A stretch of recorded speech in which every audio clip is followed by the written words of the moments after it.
And when you see what these frequencies do to particulates, which this film so clearly shows, you have to see this to believe it.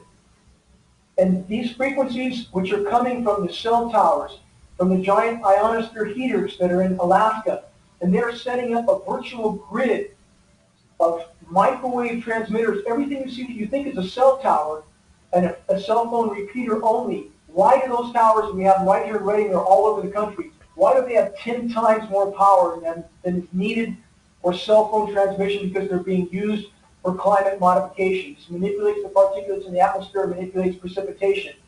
And that's what frequencies do to particulates. Again, you have to see this to believe it. And what are these frequencies doing to us? And how many of you know that we're about to go to 5G? That's a frequency that is used for crowd control. Why would we go to 5G? There's very documented effects on the human body from the 5G transmissions.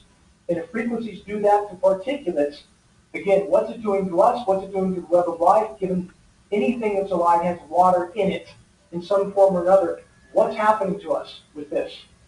And the next video is even more profound, because you can see what frequencies do to water.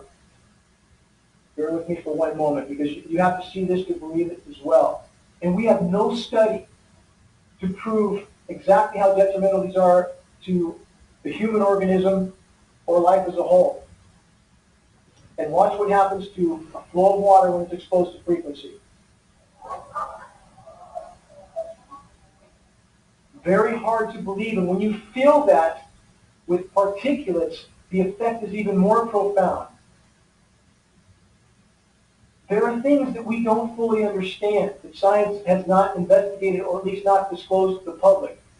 But when you consider that radio frequencies, you saw the storm clouds earlier, when you consider what radio frequencies do to water, to particulates, consider this. There's a radio frequency transmitter that, based on the signal transmission direction, is isolating precipitation and blocking out a whole section of precipitation. These are one of the radio frequency transmitters, as I mentioned. Again, they're being put up all over the country.